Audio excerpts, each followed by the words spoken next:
بسم الله الرحمن الرحيم. الحمد لله رب العالمين، والصلاة والسلام على أشرف المرسلين سيدنا محمد وعلى آله وصحبه وسلم أجمعين. سبحانك لا علم لنا إلا ما علمتنا إنك أنت العليم الحكيم. اللهم علمنا ما ينفعنا وانفعنا بما علمتنا يا كريم.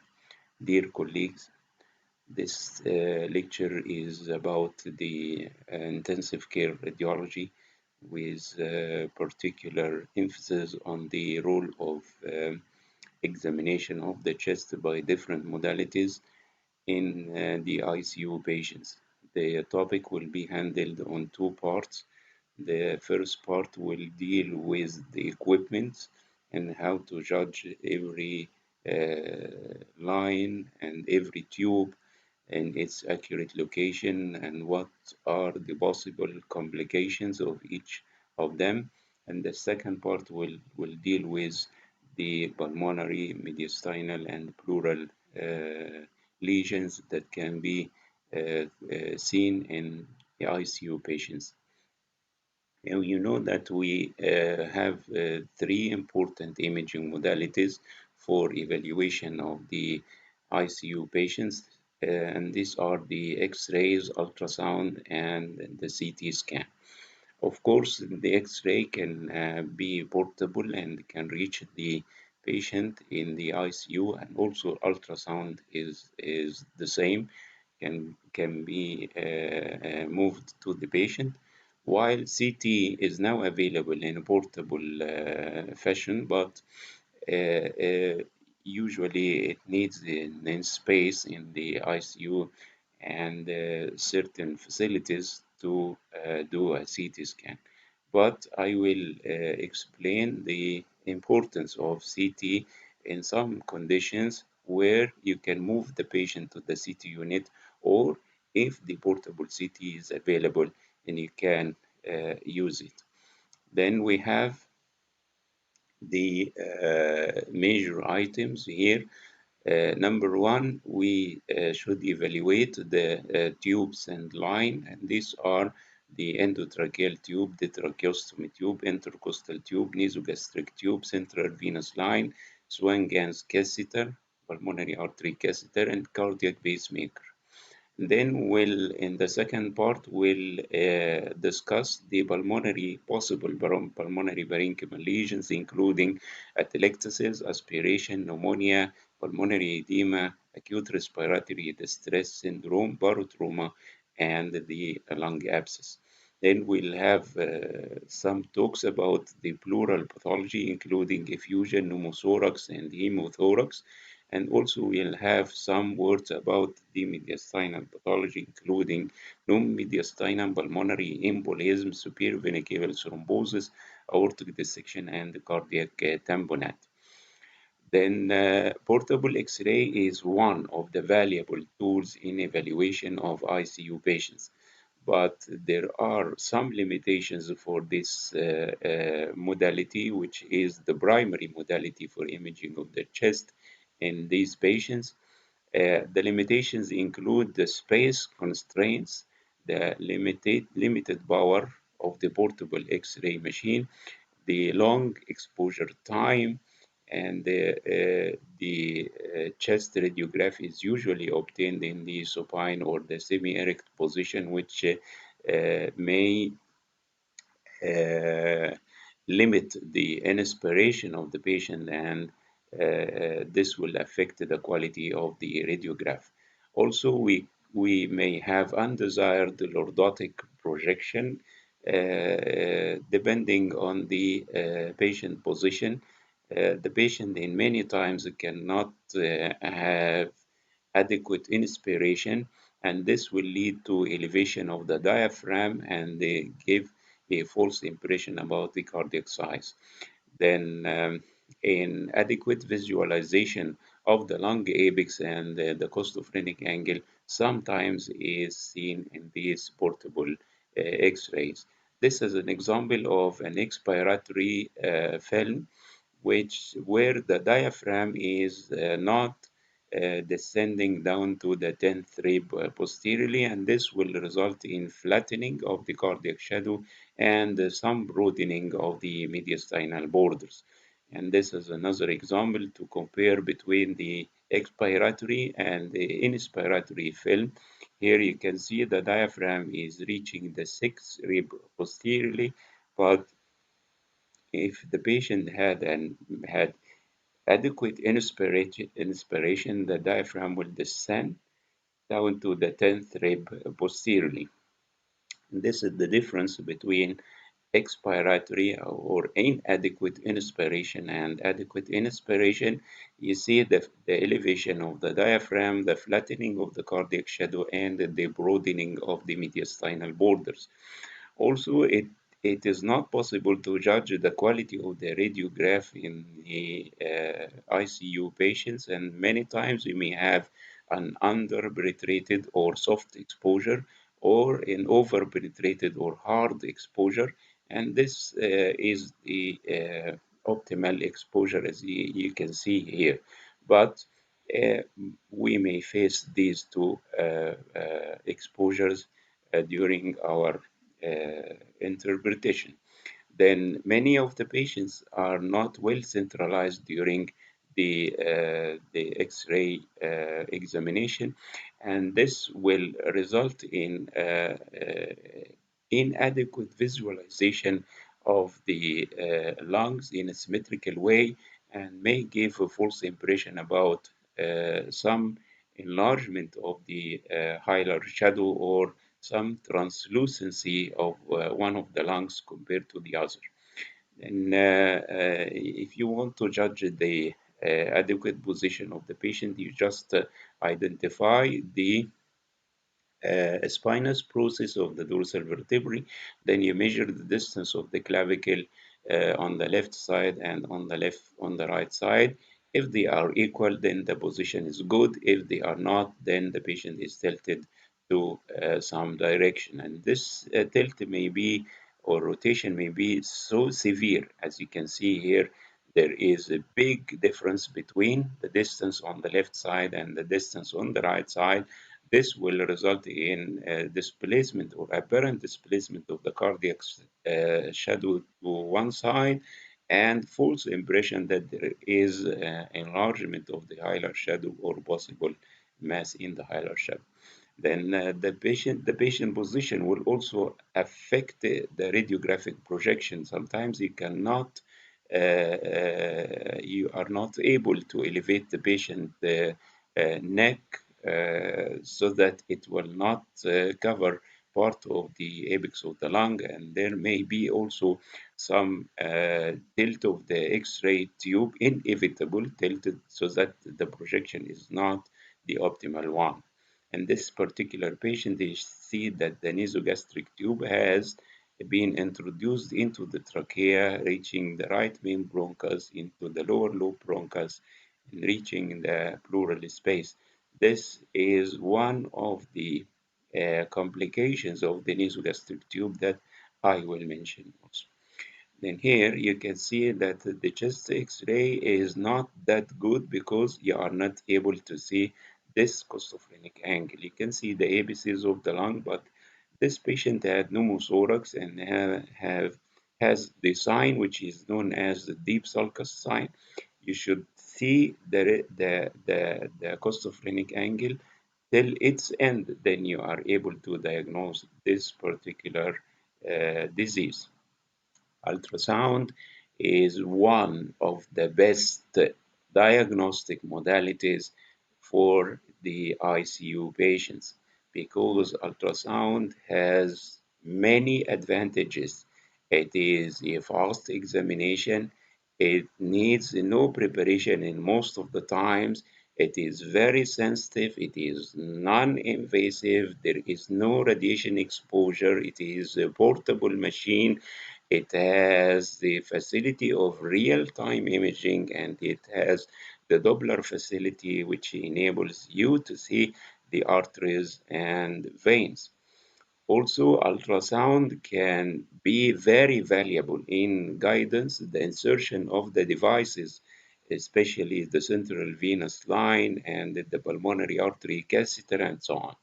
Also, ultrasound is very helpful in localizing the tubes and lines inserted through the patient's chest. Detection the device related complications. Ultrasound is a very good machine to see pulmonary parenchymal lesions, pleural pathology, mediastinal abnormalities, especially if the one who is handling the probe is eminent. Then you need a professional sonographer to see all what I have mentioned in the chest abnormalities. Then evaluation of the myocardial perforation, hemopericardium, pericardial effusion can be achieved easily by echocardiography and by simple ultrasound. Detection of the thrombosed vessels, especially the subclavian and the internal jugular vein. Then the risk and the cost of transporting patient from the ICU to the CT scanner and back to the ICU unit. This will limit the value of CT in ICU patients. But now you know very good that there are a lot of portable machines that can be used in the intensive care unit, and I will try to show you one of these machines This video is that intended to are demonstrate the ease available. of use and portability of the Ceratom Portable Multi-Slice CT Scanner in the ICU scenario. The Ceratom is developed and manufactured by Neurologica Corporation of Danvers, Massachusetts. You have a patient that requires a neurological CT scan in the ICU unit. Retrieve the Ceratom and workstation from the assigned storage location. Proceed into the patient's room to survey the room layout and position and head of the patient's bed. Check the floor for any obstructions. Remove the headboard from the patient's bed frame. In order for the scanner to be positioned successfully in the patient's room, a total of 4 feet should be available between the head of the bed and the wall. If necessary, the bed should be moved or rotated to allow for this distance. Position the scanner at the head of the bed, leaving 3 feet between the device and the bed. This is important so the user has room to attach the scan board without hitting the front of the scanner. Mount the adapter on the headboard mounting pins. Secure the scan board to the adapter while simultaneously pressing down on the scan board onto the mattress and tighten the handle. Preparation and positioning of the patient for Ceratom CT scan. With at least one person on each side, slide the patient onto the scan board. Larger patients or vented patients may require an additional assistant to help guide the patient's head during the move. Immobilize the patient's head with a head strap. Securing the patient's head is one of the most important steps during the patient setup. Once the patient is secure, lower the scanner onto the centipedes, making sure that the scanner is as perpendicular to the patient as possible. Unlock the bed and slowly move the patient into the gantry until the shoulders of the patient touch the outside covers. Verify the patient's starting position by turning on the laser lights. The patient's head should be centered with the gantry, with a minimum of 2 fingers between the bottom of the scan board and the collimator covers. Scan time. At the LCD screen, choose Select Protocol. Choose the preferred protocol, then choose Accept Protocol. Prepare the scan. Start the countdown for the scan to begin. Exit the room or stand at least 12 feet from the scanner. While the X-ray is being generated, images are sent wireless to the workstation for viewing.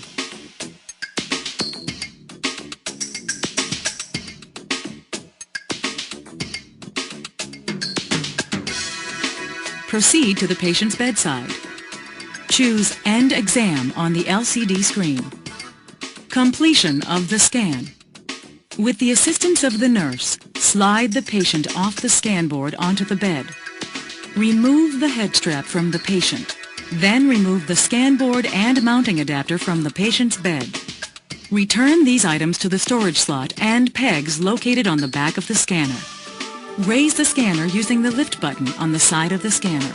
Remove the scanner from the patient's room.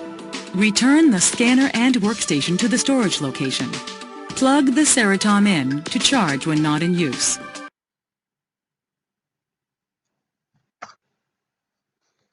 Okay, then you know that this machine is designed for neurological studies, especially for the brain, but there are nowadays larger machines that can fit for the chest and the abdominal exams. And the CT is very important in evaluation of the ICU patients, especially under certain indications about you can see here about 25 to 75% of ICU chest CT scan shows clinically useful information. Sometimes small pneumothorax and changes in the lung parenchyma. Also, the position of some of the tubes can be verified accurately by the use of CT scan. The change in the measurement was reported in about up to 40% of the scanned cases. The values of the CT scan include some of the pleural diseases, the detection of a small pleural effusion, the differentiation between effusion and emphysema based on the contrast enhancement. Also, the detection of hemothorax, for example, and in cases of pulmonary disease, the detection of pneumonia or unsuspected small tumor that cannot be seen on the plain film. And CT also is superior in detecting cavities in the lung and differentiation between abscesses and emphysema. Then, in cases of the devices, CT has revealed the chest tube malposition in about 15% of the cases, and they detect the complications of mechanical ventilation about 40% of pneumothorax, 70% of emphysematous bully, 80% of pneumomediastinum that were not seen on the chest x-rays. Then unsuspected pneumothorax was found in about 7% of the ventilated patients by CT. And of course, you know that CT is the primary imaging modality for diagnosis and confirmation of the diagnosis of pulmonary embolism.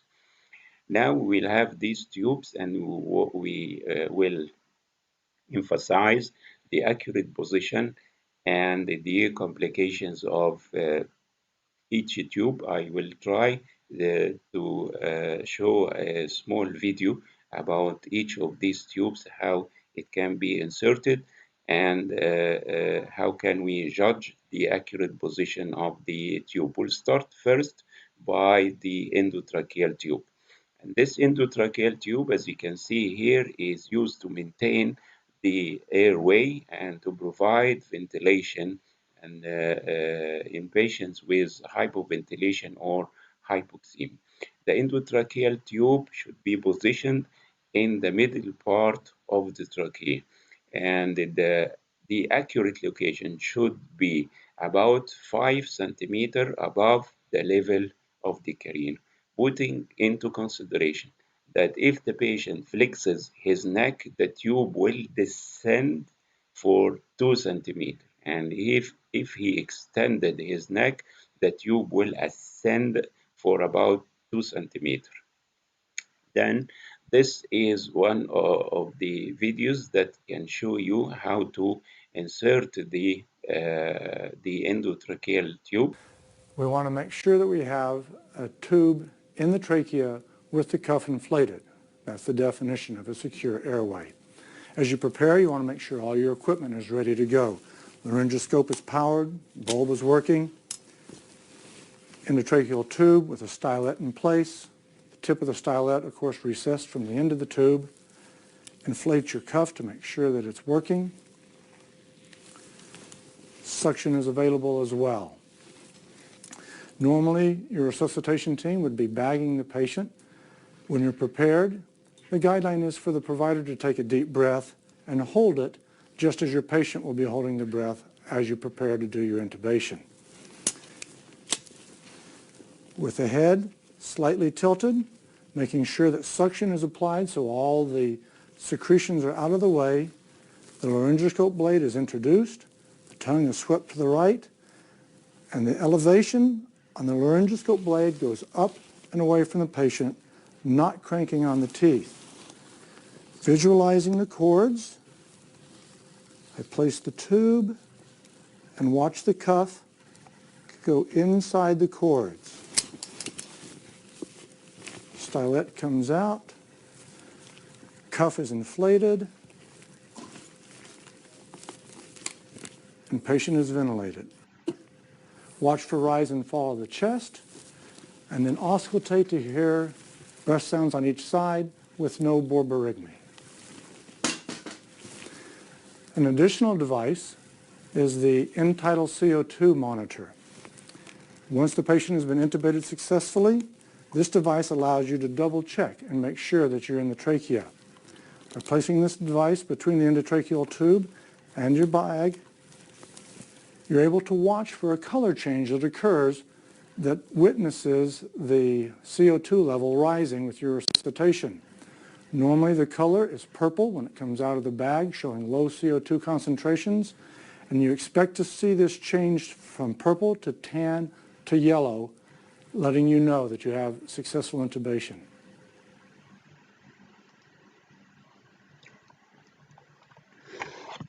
And this is the demonstration how the endotracheal tube is inserted, and you inflated the balloon not too much, but to keep the tube in position. Then you fix the tube in appropriate position, which should be about 5 centimeter to this proximal to the carine. Then the complications include malposition, and malposition, either the tube is too high or too low, or it goes by mistake into the esophagus. Then if you overinflate the balloon, this may lead to tracheal rupture or may put some pressure on the tracheal rings, leading to tracheomalacia. Complications of ventilation include interstitial edema, pneumothorax, and pneumomediastinum. And sometimes you got aspiration pneumonia, nosocomial infection, and intratracheal clots or mucus plug. Then overdistension of the endotracheal tube balloon may have the previously mentioned complications. Then also if the balloon to tip distance is less than 1.3 centimeter, then the normal balloon to tip distance is about 2.5 centimeter. This is one of the undesired tubes, but this is a good tube. And tracheal rupture usually involves the membranous part of the posterior wall within 7 centimeter from the carine. If the trachea is ruptured, it may lead to subcutaneous emphysema, pneumomediastinum, and pneumothorax. And if you look carefully here, one of the difficult situations of interpretation of the chest X-rays in the ICU patients is the presence of too many devices, leads, and the tubes. Then you have to verify each tube and line separately in order to judge its accurate position and the possible complications. Then if you look carefully here, and these are the ECG leads, then you see the endotracheal tube, and this is the balloon which is overinflated, and the tip of the balloon is going too much into the right main stem bronchus. One of the best ways for judgment of subtle pneumomediastinum is to look to the patient neck. If you can see streaks of air in the patient neck on one side or in both sides, then you may feel that there is pneumomediastinum.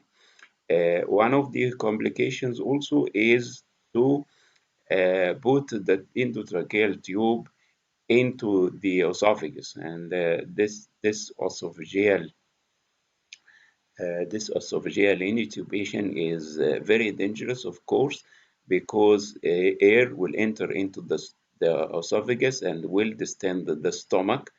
And if you look to the chest X-ray, you can see the endotracheal tube is not passing in the airline of the trachea. It goes a little bit towards the right side where the course of the esophagus.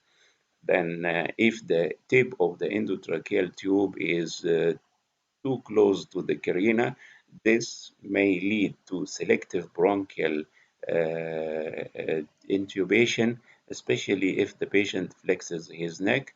This tube will go into the right mainstem bronchus. And this is selective bronchial intubation. You see the endotracheal tube, which is this is the tracheal bifurcation, and the endotracheal tube is passed into the right main bronchus, resulting in hypoventilation of the left lung.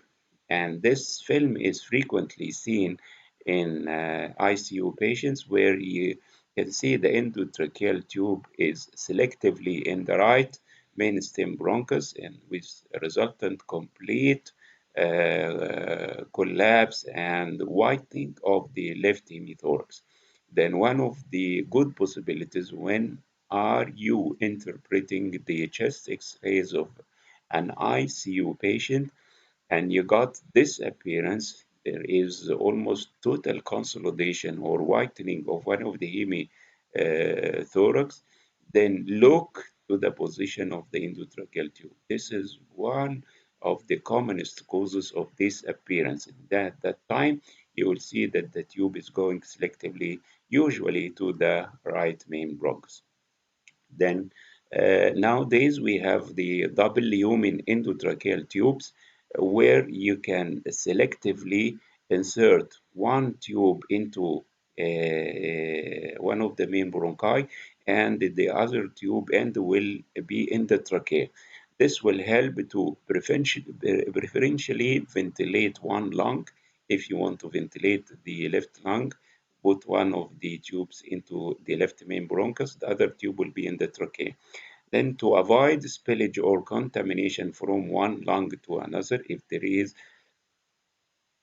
is infection in one lung, especially in cases of TB, for example, then to allow unilateral bronchopulmonary lavage if you want to have samples from the bronchial lavage from one lung, not from both lungs, then to control the distribution of ventilation of each lung.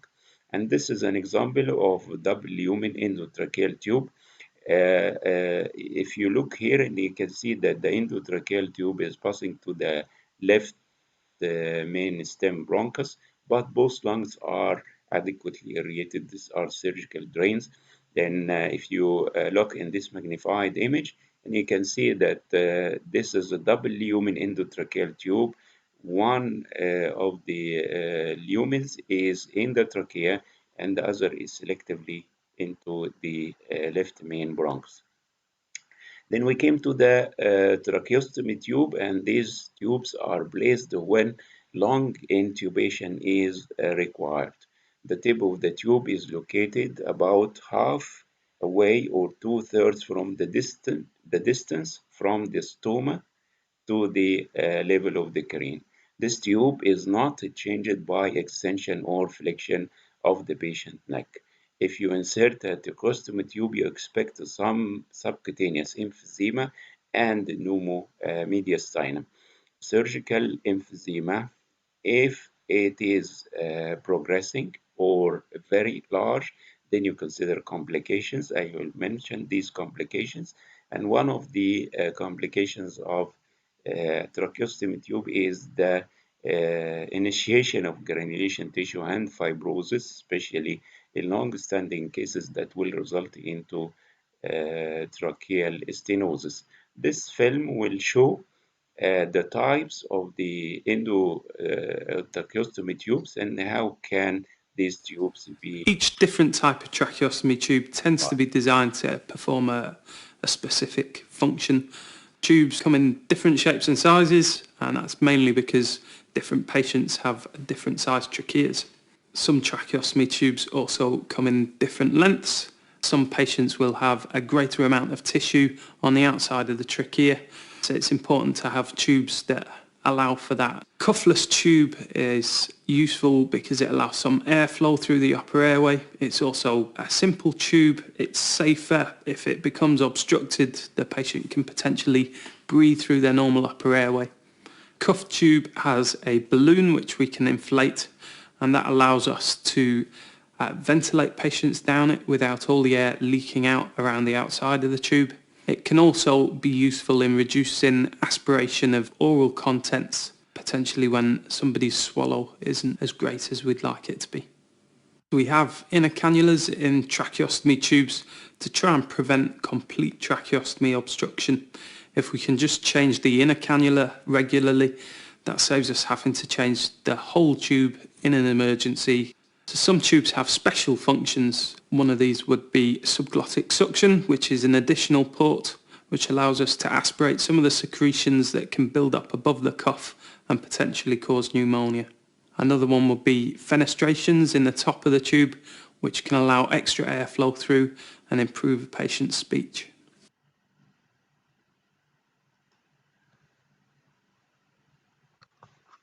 Okay, then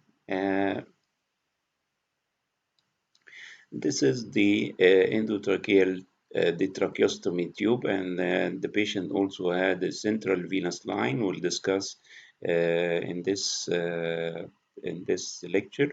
And also, if you look carefully, you can see a stent within the superior vena cava, which is usually used to treat the superior vena caval thrombosis, which is one of the common complications of multiple central venous line insertions. Frequently, there is some fracture of the tracheostomy tube, and part will be inhaled, and especially will go to the main stem, the right side bronchus. Also, the part of the inner tube may slip and go within one of the bronchi. And this patient had this slippage for 1 year duration, and is not complaining of significant symptoms. This is also one of the dislocation or slippage of the inner tube into the left main stem bronchus. Then we came to the chest tube or the thoracotomy tube, which is a common procedure in the ICU patients used to evacuate pleural air or pleural fluid. One of the important things is to introduce the tube over the superior margin of the rib to avoid, of course, the intercostal nerve and intercostal artery, which pass below the inferior edge of the rib.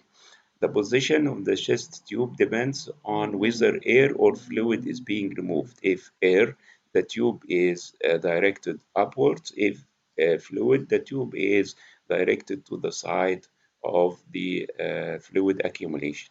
Most of the tubes have side holes, and also they have a line which is radio opaque to identify the tube itself and also to allow identification of the holes. And this video will show you how to insert the intercostal tube.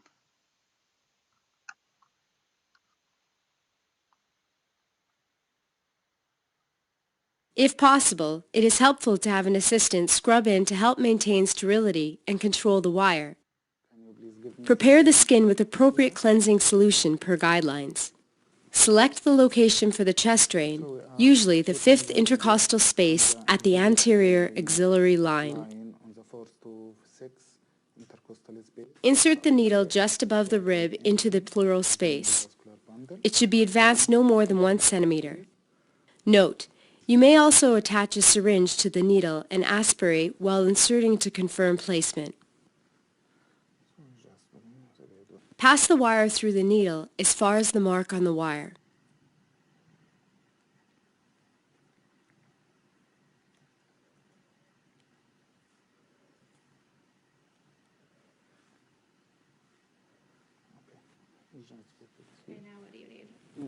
Just to hold the end of the guide wire. Yeah, please.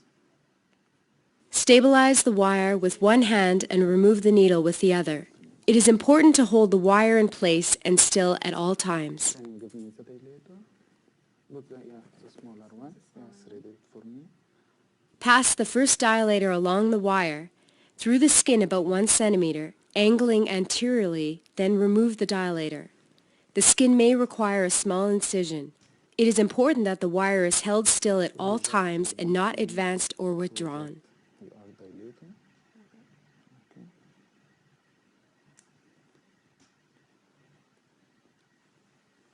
Then we remove it. Bring the, yeah, bigger size. Pass the larger dilator along the wire, through the skin about 1 centimeter, angling anteriorly, and then remove.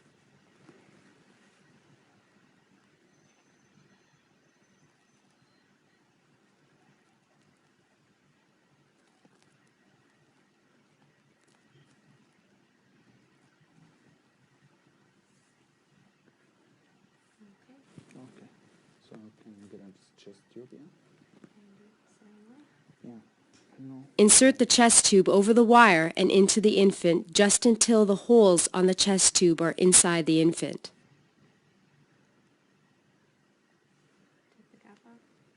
No, continue scan.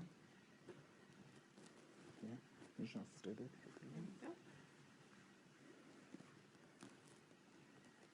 So we have holes here. Yeah, I see them. Yeah, so they marking after the holes. Okay, so this is full term baby, so we be sure that the hole marks inside, then 1, 2, 3. Okay. So we are 3, and even if it passed to you, it is here 5, so this is here 5, so this is 4, this is 3. Yeah. Okay, perfect. So While stabilizing the chest tube with one hand, remove the wire with the other. then I'm removing this one. And we need to connect now to the connection system. So please The chest tube should now be attached to either a chest drainage collection system or Heimlich valve.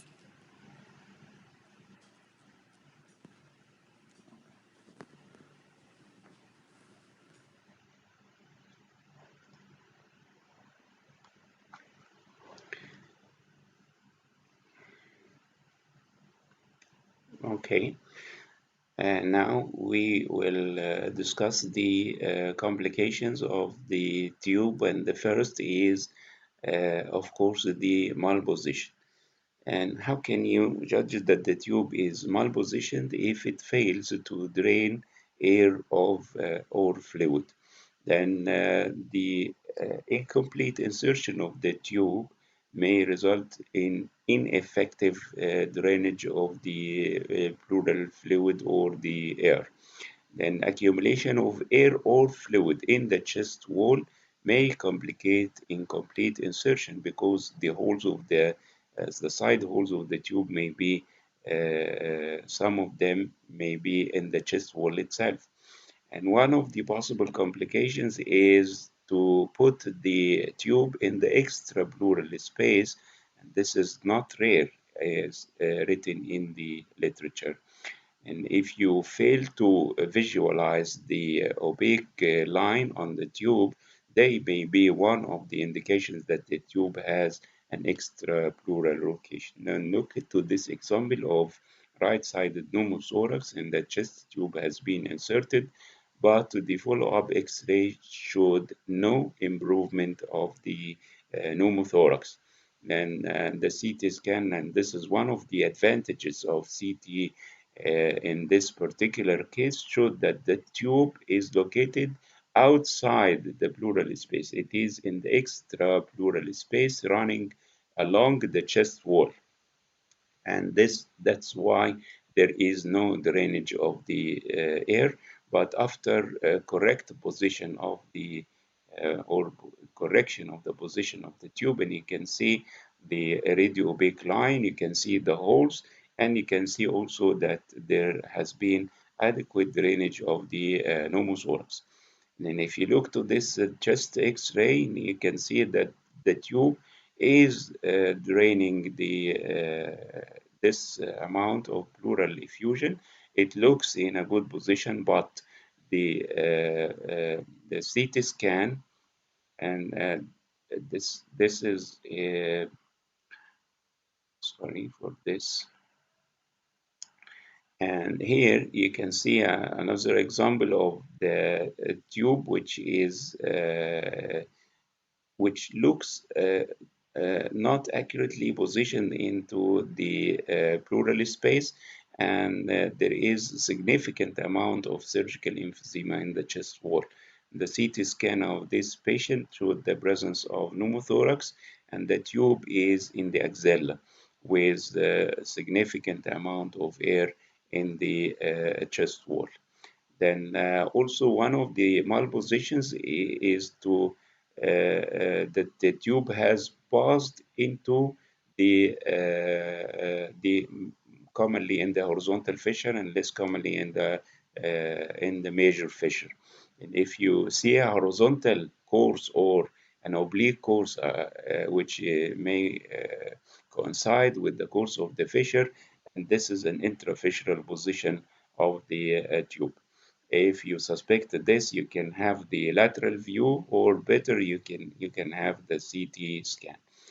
Also, one of the malpositions is to put the tube inside the lung parenchyma, which will lead to lung laceration, hematoma, infarction, and sometimes a bronchopleural fistula.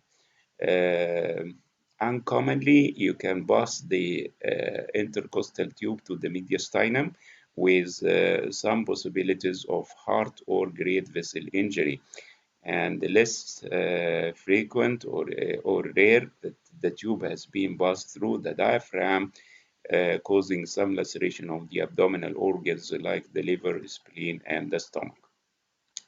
This is an example of a tube in the fissure. And you see this course of the tube, which looks like an oblique course, but in the lateral view, it coincides exactly with the course of the fissure. Then if you have this horizontal course and the suspect intrafissural location of the tube, you can have the CT scan, which will show the position of the tube in the fissure. And also, if you suspect that the tube has penetrated through the lung parenchyma, as you can see here, CT scan is one of the best modalities. Also, ultrasound is good for demonstration of the intraparenchymal position of the tube. And this is another example. You see here the tube, and you see some consolidation with lung opacification, and the CT scan showed that the tube has been introduced inside the lung parenchyma. And this tube has been advanced until it reaches the mediastinum and is located anterior to the heart in a retrosternal location. You can see this is the tube reaching the midline, and there is some air in the subcutaneous tissues. And also complications of the tube is kinking. If the tube is kinked, of course, you can expect inadequate drainage, or the tube is intermittently blocked due to the presence of blood clots or pus or debris inside the tube holes. Occlusion of the tube also if the tip is against the mediastinal border. The malposition of the tube will lead to inadequate drainage, may lead to herniation of the lung parenchyma into the lumen of the tube, causing pulmonary infarction. And you know that infarction is a lung opacity. We'll discuss this in details in the second part of this topic. Then injury to the intercostal vein or artery may lead to an extra pleural hematoma. This is an example of tube kinking, and you expect inadequate drainage. The hemithorax is still opaque. And this is also, sorry, this is also an example of tube kinking, and you can see extensive air in the subcutaneous tissues. One of the complications of the tube is known as re-expansion pulmonary edema. This will result from rapid removal of air or fluid from the pleural space. Then the rapid expansion of the underlying lung parenchyma will result in pulmonary edema. And the pathogenesis of this pulmonary edema is not actually completely known.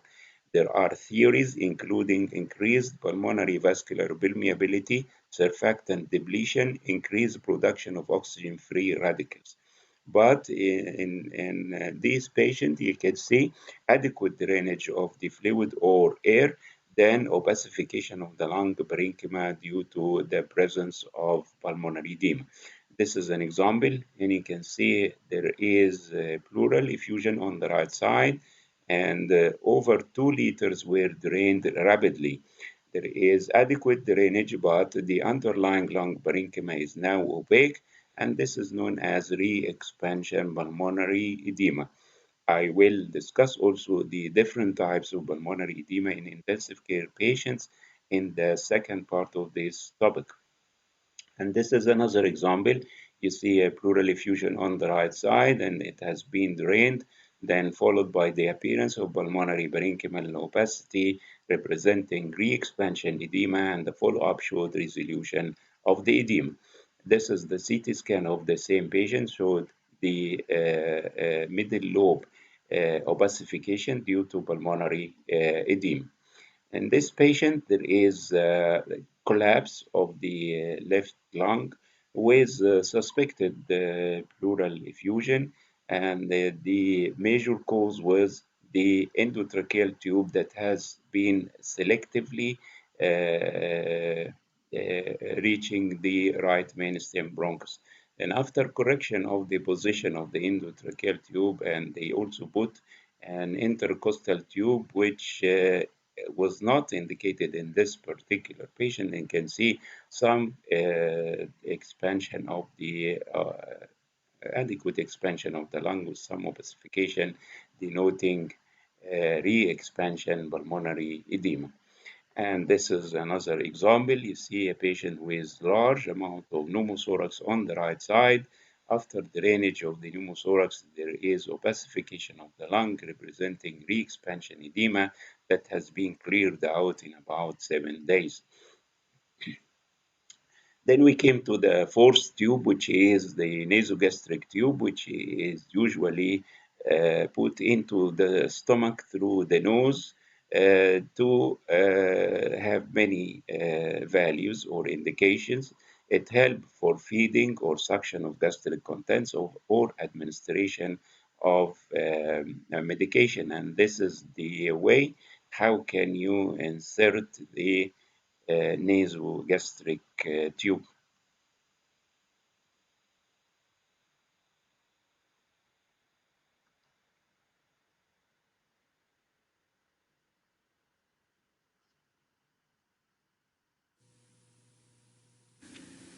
You'll need 14 to 16 French gauge nasogastric tubing, water-soluble lubricant jelly, catheter-tip syringe, a suction drainage system, and hypoallergenic tape.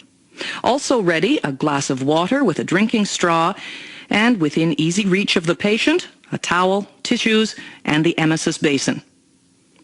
Our patient is placed in high Fowler's position with shoulders well elevated. We gauge the length of tube to be inserted by measuring from the tip of the nose to the earlobe to the xiphoid process. Mark the length of tube to be inserted with a bit of tape. We can create a gentle curve in the pliable tubing by winding 4 to 6 inches of tube tightly around the index finger. Then lubricate the end of the tube to be inserted. 3 or 4 inches should do. Have the patient extend his neck back against the pillow and begin the insertion with that slight curve pointing down. Proceed slowly, guiding the tube along the floor of the nasal passage, aiming down toward the ear until you're just past the nasopharynx. At this stage, explain to the patient that he'll have to swallow to help the process along. With the end of the tube now just above the oropharynx, have the patient flex his head forward, take a small sip, and swallow. You'll advance the tube by an inch or two with each swallow. The patient may cough or gag if the tubing has accidentally entered the larynx. You can pause, withdraw slightly, and ease the patient with a sip of water. Be careful, there is a risk of aspiration.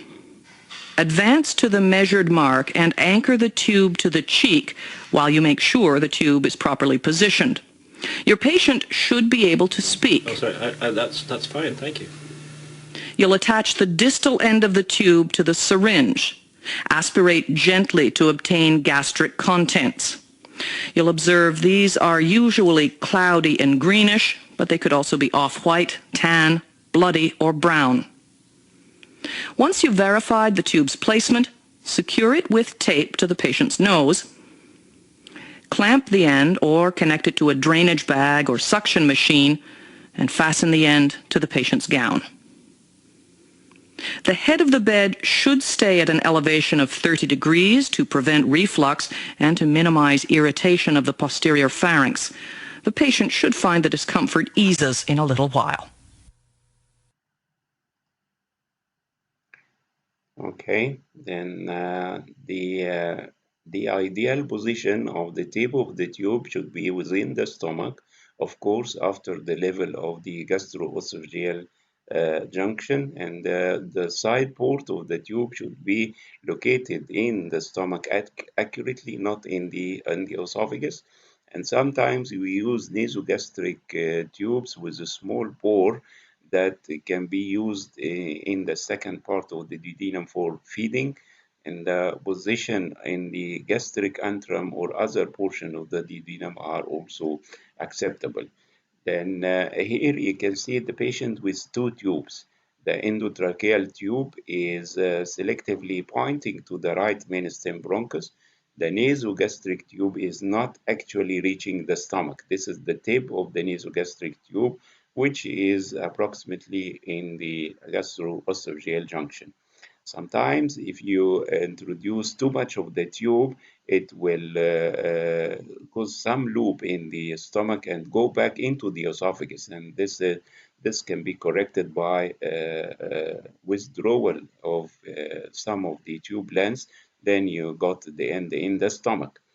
And if the patient had the hiatus hernia, can introduce a very good length of the tube, and the tube is curling or looping inside the hiatus hernia, actually not reaching the stomach. Then a lot of complications can happen from the nasogastric tubes. Number one is incomplete insertion and the tube coiling in the esophagus, and the tube misplacement may occur, which is very dangerous, into the tracheobronchial tree, and infusion of feeding or medication is hazardous, of course. It will result in aspiration pneumonia and abscess formation or empyema or so on. Then the tube may be inserted in deeply into the bronchus so that it can affect the lung parenchyma by laceration, contusion. It may reach the pleural space, resulting in pneumothorax or hydropneumothorax. And I will show you some of these examples. Then here you see this is the endotracheal tube, which has looped inside the esophagus. It is not reaching the stomach. And this is an nasogastric tube that has been passed through the trachea into the right lower lobe bronchus. And this is another example of the tube, which is located in the right main bronchus with injection of some medication that has resulted in this aspiration pneumonia, and this is the correct position of the tube. This nasogastric tube has been passed into the trachea and then to the left main bronchus. And this tube has passed through the trachea, left main bronchus, lower lobe bronchus, reaching the chostophrenic angle, and the tube was quickly withdrawn after this chest X-ray. However, the patient developed a large pneumothorax, which required a chest drain. Then also, if the tube is located in the pharynx, in the esophagus, it may result in pharyngeal or esophageal or gastric perforation. These complications are, of course, rare. Radiographic findings of esophageal perforation, which is a hazardous complication, extra esophageal location of the tube. And if you inject food or medications, there is rapid development of pleural effusion, hydropneumothorax, mediastinal widening, pneumomediastinum, or mediastinal air fluid levels. Then we came to the, let's say, the fourth or the fifth line or tube, and this is the central venous catheters or the central venous line. You know that the central venous line is usually introduced into the superior vena cava, either from the internal jugular vein or the subclavian vein, from the left side or from the right side. The optimal position of the central venous catheter is in the lower part of the superior vena cava.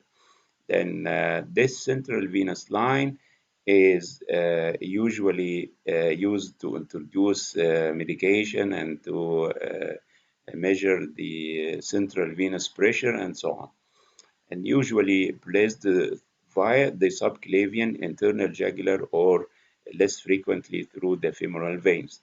The central venous line should be located in the superior vena cava below the anterior part of the first rib. This is an optimal location of the central venous line. Then this is a video to show you how can you insert the central venous line.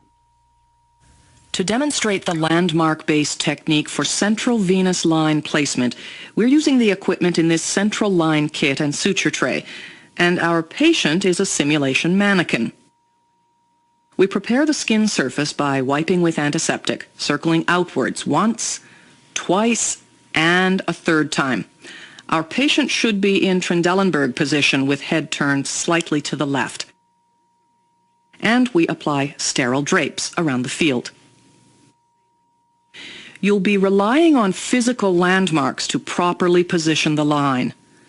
The clavicle and the medial and lateral heads of the sternocleidomastoid muscle form a triangle. Our entry point is at the apex of this triangle. Other important structures include the external jugular vein and the carotid pulse. This is the catheter. Note the centimeter markings.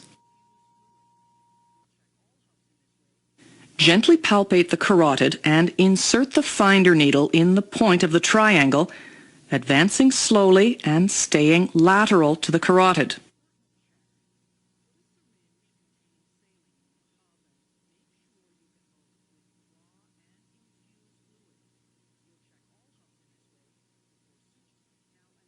The trickle of blood shows we're in the jugular. You'll withdraw the needle, mentally noting the location and the angle of entry, and re-enter with the Seldinger needle.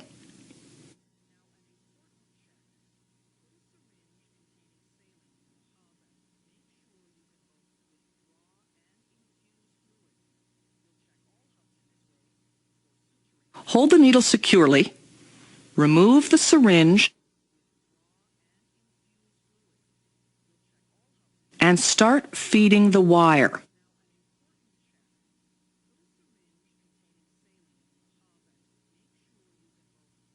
That 20 centimeter mark disappears into the needle and we'll go just past that point. You see the wire exposed. Hold the wire as you carefully remove the needle.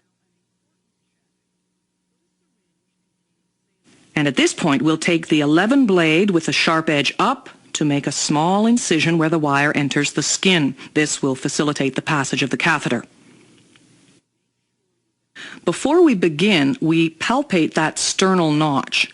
Lay the catheter tip at the sternal angle with the other end to the needle entry point, and we can see the catheter is the right fit for this patient. We advance the dilator over the wire, advancing carefully to dilate the soft tissue, still holding the end of that wire with one hand. Now we advance the central line catheter over the wire, partly withdrawing the wire if necessary, until the wire is seen at the catheter hub. Uncapping that hub, we'll advance the wire backwards.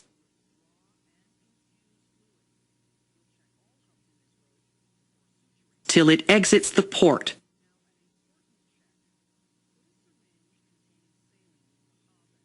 Grab it and advance the catheter through the skin. Then remove the wire, getting ready to cap the port with your finger and put the hub back on. Now, an important check. Put a syringe containing saline in the hub and make sure you can both withdraw and infuse fluids. You'll check all hubs in this way before suturing and applying a sterile dressing.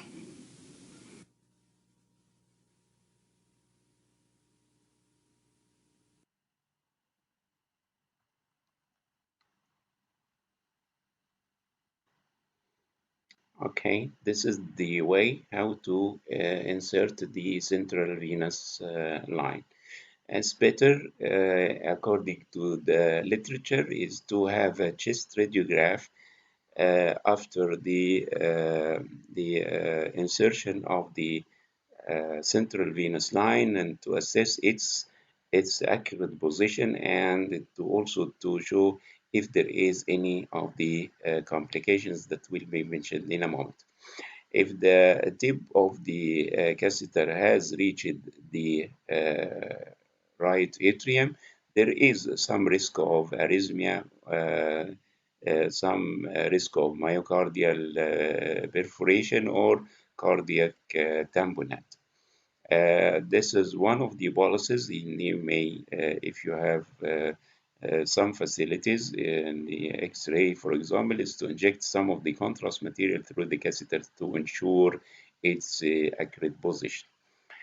And these are frequent sites of malposition of the catheter, including that the catheter has passed into the right side of the heart, into the azygos vein, into the internal jugular vein, as you can see in this example, into the internal mammary vein, the superior intercostal, the thymic, the inferior thyroid, or the subclavian artery. And these malpositions are seen in about 40% of the central venous line insertions.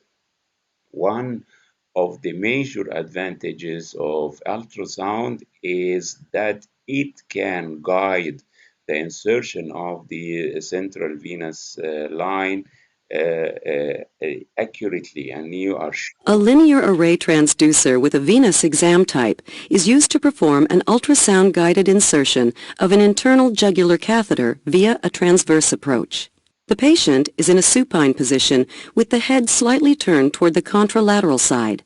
The operator is positioned at the head of the bed. The transducer is placed transversely just below the apex of the sternocleidomastoid muscle triangle, with the orientation marker directed to the patient's left at a 9 o'clock position. The most superficial structure identified in the ultrasound image is the sternocleidomastoid muscle. Deeper to this, the internal jugular vein will appear as a dark anechoic elliptical shape and is compressible with transducer pressure. The artery will be circular and pulsatile. The thyroid gland lies medial to these structures and has a light gray echo signature. Adjust the transducer so it is centered over the internal jugular vein. Follow the needle entry by slowly sliding the transducer in the direction of needle advancement. The needle will appear as a small, bright hyperechoic dot. When the needle tip appears, The transducer should be advanced a short distance distally to follow the tip of the needle trajectory and stay in advance of the needle entry. The needle is slowly advanced under direct ultrasound visualization until the tip is seen to indent and then puncture the internal jugular vein. The transducer should be moved slightly proximally and distally to confirm that the needle tip lies in the mid-portion of the jugular vein. Yes, and this is one of the commonly used techniques nowadays to avoid too many complications of central venous catheter insertion. And here you can see this is the central venous catheter, which has been passed into the internal jugular vein, and this is the correction of the position of the catheter after that. And this catheter has been passed into the this venous drainage into the this patient happened to have a pulmonary venous an anomalous pulmonary venous drainage, where instead of the catheter it should cross the bead line through the innominate vein into the superior vena cava. It is located to the left of the midline, and this is one of the rare conditions that the patient had an anomalous venous drainage that, included the catheter. And in this particular patient, it happened to have a left-sided superior vena cava. Then, if you introduce the catheter through the subclavian vein, it should go across the midline to the superior vena cava, but the catheter has reached into the right side of the heart because the patient had a left-sided superior vena cava. And this is an abnormally too high central venous catheter, which is seen at the level of the first rib, and this may result in many complications. Also, in this patient, you have an endotracheal tube selectively passing to the right bronchus with consequent opacification of the left hemithorax. Then the endotracheal tube is adjusted and the lung is irrigated. Then you go to the central venous line, which is introduced through the left side but is not going across the midline to the opposite side. It has selectively passed into the left internal mammary vein. And this is the central venous catheter that goes into the subclavian vein back to the axillary vein. And this is a wrong or selectively mistaken left subclavian artery. You put the catheter through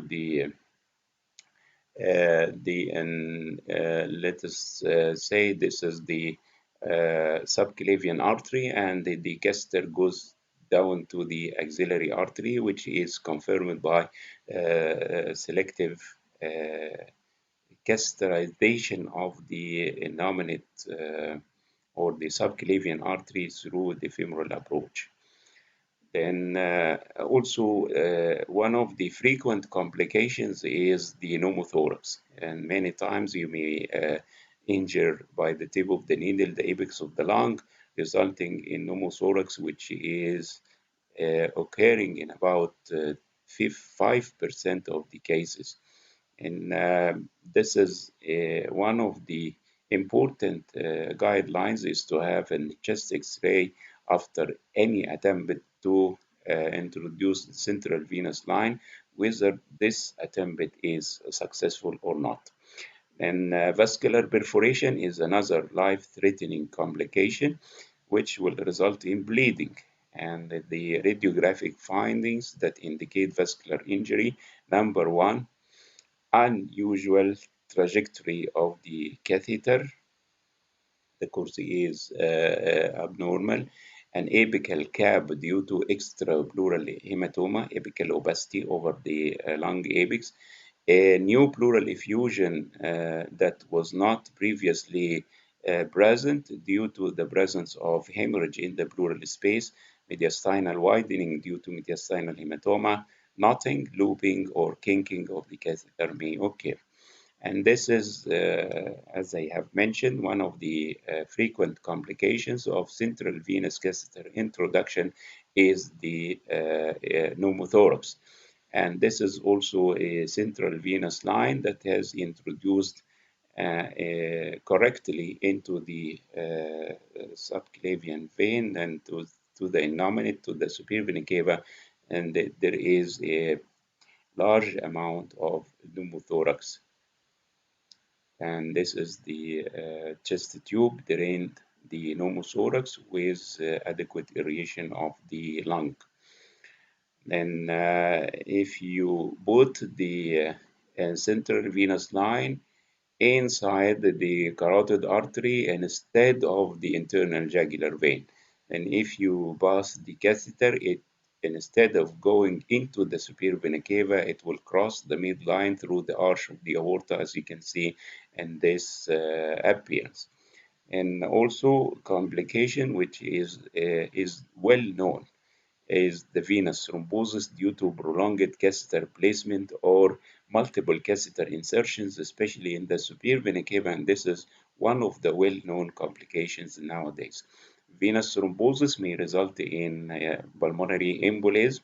The catheter may fragment in approximately about 1% of the cases with a distal embolization of the catheter fragment. The catheter may be compressed between the first rib and the clavicle. Migration of the fragmented catheter may result in arrhythmia, vascular injury, pulmonary embolism, and very rarely death. This is the superior vena cava thrombosis, and this is the central venous line catheter. You can see non-opacification of the superior vena cava due to the presence of clotted blood. This diagnosis is only reached either by ultrasound or by CT scan.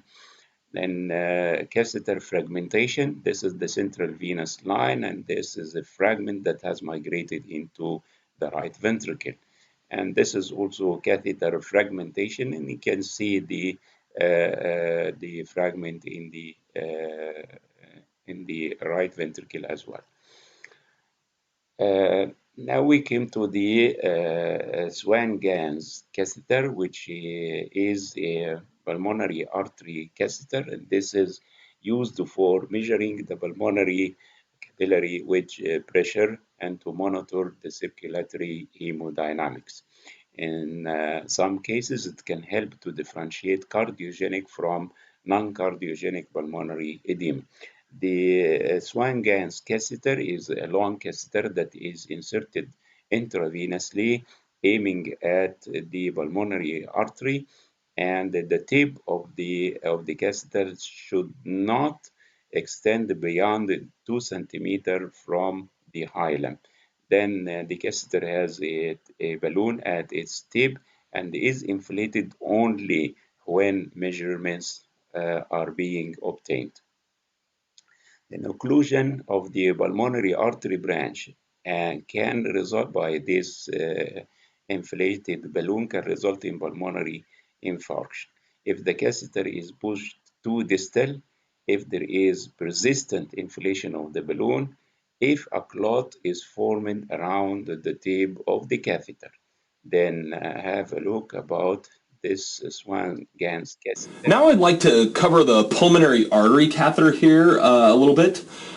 Basically, the distal tip of this pulmonary artery catheter is designed to sit in the pulmonary artery so it can actually measure pulmonary artery pressure. In order to get this into a pulmonary artery, you have to start a central line with a central catheter that has an introducer port, and then you're going to insert the swan through the introducer port and guide it into the pulmonary artery. So the first question you're probably going to have is how does this actually get into the pulmonary artery, and what prevents this from coiling up like this in someone's atria or ventricle? And the answer is this balloon on the distal tip that I'm going to inflate here. This balloon acts kind of like a sail on a sailboat, because when this balloon is inflated, it follows the direction of the blood flow. And so assuming that this catheter is not coiling up, The blood flow should guide this from the right atrium into the right ventricle and into the pulmonary artery. The second question that you may have is, how are you going to know whether this is truly in the pulmonary artery or whether it's coiled up? In other words, how do you know how far to advance this before stopping? And the answer there is that before starting, you simply just will hook up your Swan-Ganz catheter up here to a transducer tubing, and then you're going to have to watch how the waveform changes as the swan is guided through the heart. Because the right atrium, the right ventricle, and the pulmonary artery each have a distinct waveform. So if you keep advancing this and all you see is a right ventricular waveform, you're most likely coiled up, and so you're going to need to deflate the balloon and pull back and try again. One thin black line there means 10 centimeters. So there's 10 centimeters, 20, 30, 40, and then a thick black line there means 50 centimeters. And it goes all the way actually up to 100 centimeters. The balloon port is this red port. And so if you want to inflate the balloon, you just connect your syringe to this red port and inflate. The yellow port is always called the PA distal port. And what this means is this lumen here goes all the way to the distal tip of this catheter. The connection to this yellow port is you're going to connect transducer tubing, and the purpose of that is you're going to use that to monitor pulmonary artery pressure and wedge pressure. Now let's go to this blue port here. The lumen to this blue port is much more proximal than the distal lumen, so I can demonstrate this by connecting saline here. And if you follow it all the way over here, you're going to notice that saline comes out of that port right there. We connect transducer tubing to this blue port here, and we use that to monitor central venous pressure. The last port that I want to cover here is this clear port, and sometimes it's a white port. And this lumen is also proximal to the distal tip of the catheter, and it is roughly next to the CVP lumen. The purpose of the clear lumen, or the white lumen here, is for the connection of all of your cardiac infusion drugs. The last thing that I want to cover on this pulmonary artery catheter is this sterile contamination shield here. And sometimes it's pre-built onto the swan, but sometimes you actually have to put it on yourself. But basically, once the swan is in the right place, you bring this contamination shield all the way down to the hub of the cordis and attach, and that allows the portion of the pulmonary artery catheter that is hanging outside of the patient to remain sterile. Okay, then you have an idea about the Swan-Ganz catheter, and this is the accurate position of the catheter as shown in this frontal chest radiograph. You see, this is the catheter introduced through the internal jugular vein and through the superior vena cava, then to the right atrium, to the right ventricle, to the pulmonary artery, and selectively into the right one. And this is the tip of the catheter, which, as I have mentioned, should not be far away from the hilum. It should be within 2 centimeters from the hilum itself. And you see here, this is the Swan-Ganz catheter introduced through the internal jugular vein on the left side, through the innominate vein to the superior vena cava, to the right atrium, right ventricle, and to the right pulmonary artery. This may show to you how to insert the catheter. I'm sorry that this video is not working. Okay.